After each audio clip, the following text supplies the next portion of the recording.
ratusan massa yang menamakan Aliansi Masyarakat Sipil Rokan Hilir menggelar aksi unjuk rasa di halaman kantor Camat Balai Jaya, Kabupaten Rokan Hilir pada Senin 24 Juni 2024 sekitar pukul 9 pagi. Adapun unjuk rasa tersebut mereka membawa spanduk yang bertuliskan "Lawan, Jangan Diam" dan juga membawa keranda mayat di halaman kantor Camat Balai Jaya sebagai bentuk protes matinya transparansi pejabat pemerintah kepada rakyat. Unjuk rasa ini juga menuntut agar pemerintah Kecamatan Balai Jaya membatalkan surat pengantar calon pekebun, calon lahan atau yang disebut CPCL dan fasilitasi pembangunan kebun masyarakat sekitar KPT Salim Infomas Pratama. Bahkan massa juga menuding daftar calon petani plasma diduga tidak tepat sasaran.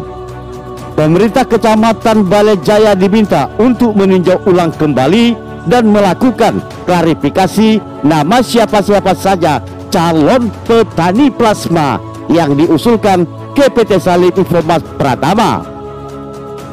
Koordinator unjuk rasa Indra Lukman saat dikonfirmasi menyebutkan bahwa sesuai aturan Bupati Rokan Hilir yang berhak untuk melakukan identifikasi CPCL atau melakukan penunjukan langsung adalah pejabat yang berwenang.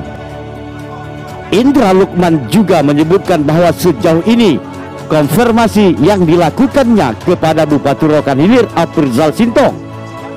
Bahkan Bupati Rokan Hilir Afrizal Sintong mengatakan belum ada instruksi penetapan CPCL. Pernyataan Bupati ini menurut Indra Lukman meyakinkan yang disaksikan oleh Camat Balai Jaya dan Kapolres Rokan Hilir di hadapan masyarakat di beberapa waktu yang lalu di kantornya. Kita bersama-sama dengan masyarakat Balai Jaya, pada umumnya masyarakat Rokan Hilir, melakukan aksi demonstrasi di kantor Camat Balai Jaya. Yang mana tuntutan kita itu menyangkut persoalan satu, adanya surat pengantar yang diterbitkan oleh Camat Balai Jaya mengenai daftar calon pekebun dan calon lahan PT Salim Infomas Pratama, yang mana daftar CPCL yang ditandatangani oleh Camat Balai Jaya inilah yang kemudian dijadikan oleh PT Salim dasar untuk sebagai bukti bahwa mereka telah melaksanakan FPKMS. Mereka mengklaim melaksanakan FPKMS. Cuman dasarnya hanya dari tanda tangan camat yang dikeluarkan oleh camat daftar CPCL tersebut. Secara aturan regulasi yang ada sesuai dengan Permentan 18/2021, CPCL itu wajib ditetapkan oleh bupati atau wali kota. Dalam hal ini kan berarti Bupati Rokan Hilir, atau setidaknya apabila bupati mendelegasikan kepada kepala dinas yang membidangi perkebunan, dalam hal ini adalah Kepala Dinas Ketahanan Pangan dan Pertanian Rokan Hilir yang telah mengeluarkan itu.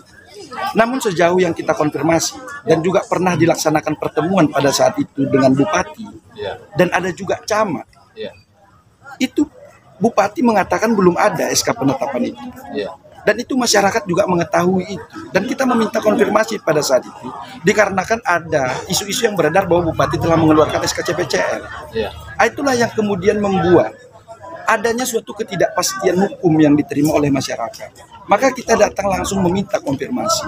Apa benar Camat Balai Jaya ada mengeluarkan surat yang berisi usulan daftar CPCL, calon pekebun calon lahan, mengenai pelaksanaan kewajiban FPKMS dari PT Salim Infomas? Ini yang menjadi sebetulnya titik persoalannya. Kalau sebetulnya camat tidak ada mengeluarkan ini, masyarakat nggak akan datang. Dikarenakan masyarakat sudah dari tahun 2021 memperjuangkan ini secara kontinu, tak berhenti-berhenti. Kejanggalan-kejanggalan inilah yang kemudian kita temukan, sehingga kemudian kita tiba untuk menyampaikan aspirasi di kantor Camat Balai Jaya. Itu dia.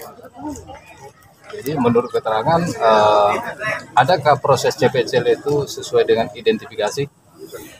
Di dalam aturan, identifikasi calon pekebun dulu pertama kita bicarakan.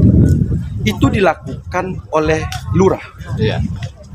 Dalam hal ini, kepala desa juga termasuk karena beberapa desa di Balai Jaya ini ada desa adat yaitu Kepenghuluan, itu seharusnya dilakukan identifikasi sesuai dengan Permentan 18/2021. Lantas pertanyaannya adalah, bagaimana aturan yang ada di dalam Permentan 18/2021 menyangkut masalah identifikasi calon pekebun ini? Pertama,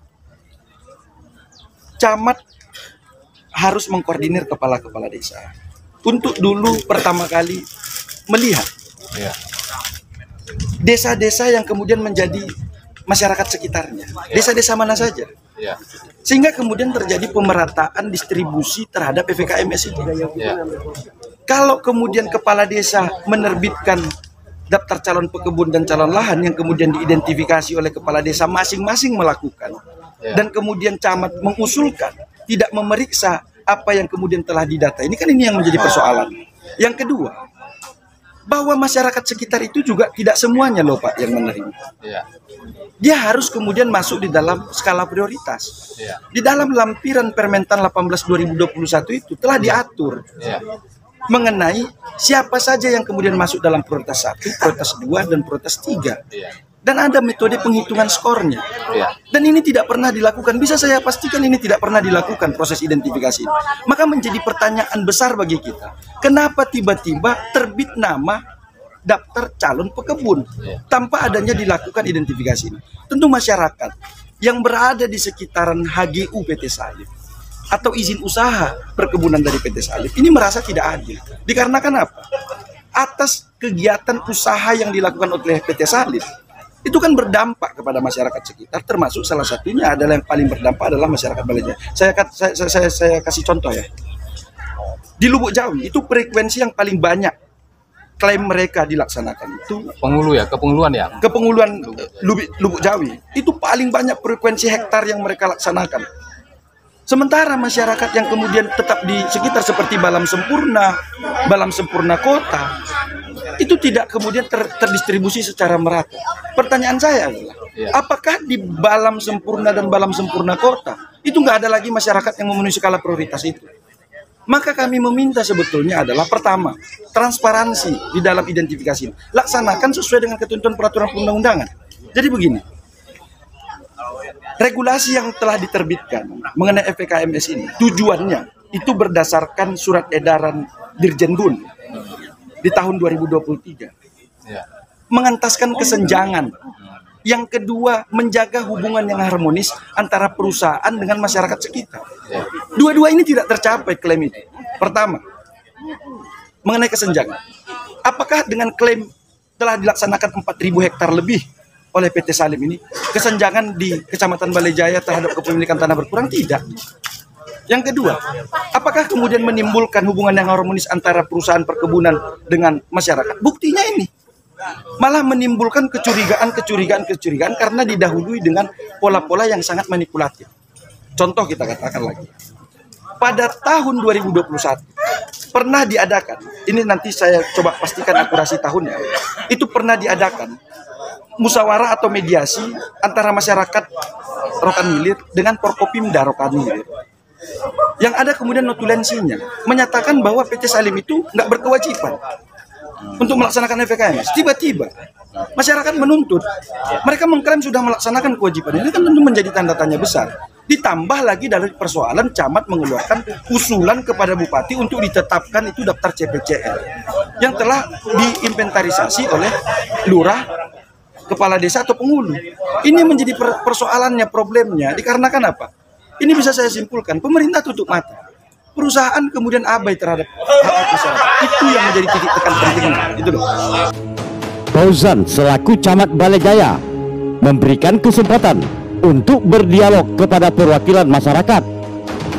Dalam dialognya, Camat Balai Jaya Fauzan menjawab dengan tegas bahwa CPCL yang ditandatanganinya adalah merupakan bentuk mitra kerja sama saja, bukan fasilitasi pembangunan kebun masyarakat sekitar.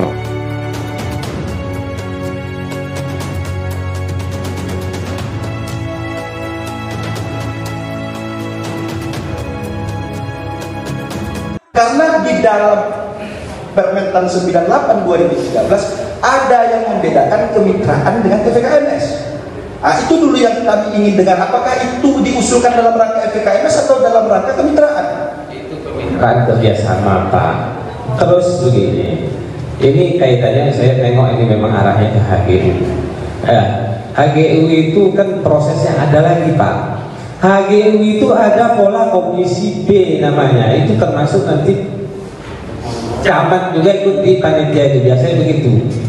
Jadi Bapak jangan khawatir, kalau bawa bahasa hukum Bapak, saya tidak orang hukum, tidak bisa saya menjabarkan detail apa itu. Jadi kalau Bapak tanya juga begini-begini, nanti saya munculkan lagi. Jangan dasar Bapak camat begini-begini. Saya tanya juga, kita harus bawa wadah. Hancur Bapak bawa wadah, saya bertanya tadi Bapak, gaung Bapak tadi merasa tidak pas. Jangan Bapak tanya, cuma kami berkonsul sama Pak Kapolsek kalau berdebat tentang hal itu tadi tidak selesai, tanya jawab ini tidak selesai. Makanya saya poin-poinnya ya. Saya sudah bilangkan itu tidak menjadi catatan khusus. Karena apabila sudah terjadi keputusan tersebut oleh siapa pemenangnya, maka nanti berhak. Itu ada proses lagi, masuk ke kecamatan, masuk ke desa, nanti ditentukan lagi. Bukan begitu, apa yang dicatatkan pada hari yang diusulin itu sudah menjadi A1, itu salah. Dan kita sekarang mengkaji tidak ada, saya lihat yang belum sah. Yang belum siapa tahu siapa yang punya. Sekarang siapa yang punya tidak tahu. Al-Masri kah atau yang kelompok-kelompok koperasi yang lain kah yang ada di baliknya juga kita belum tahu sampai saat ini. Jadi menurut saya kalau hal itu merugikan energi kita, yang jelas saya sudah klarifikasi bahwa saya surat rekomendasi itu adalah pola kerjasama untuk penjualan buah. Kemudian kalau untuk FKMS, ya berarti bukan FKMS. bukan. Oke. Terima kasih Bapak Camat. Kasih tepuk tangan dulu sama Pak Camat. Kalau itu Bapak pola kemitraan, kami menjawab sangat bersyukur sekali, bukan dalam rangka FKMS. Nah, Diketahui unjuk rasa ini mendapatkan pengawalan ketat dari jajaran kepolisian dan TNI yang dipimpin langsung oleh Kabak OPS Polres Rokan Hilir Kompol Aprizal, didampingi Kapolsek Bagan Sunebah Kompol Imron Teheri dan Ban Ramel 03 Garing Bagan Sunebah Kapten Khairul Anwar. Masyarakat yang berdemo melaksanakan aspirasinya dengan aman, tertib, lancar. Pantauan di lapangan usai berdialog dengan Camat Balejaya, massa membubarkan diri dengan tertib dan aman. Dari Balejaya, Surabaya, Metro Terkini melaporkan.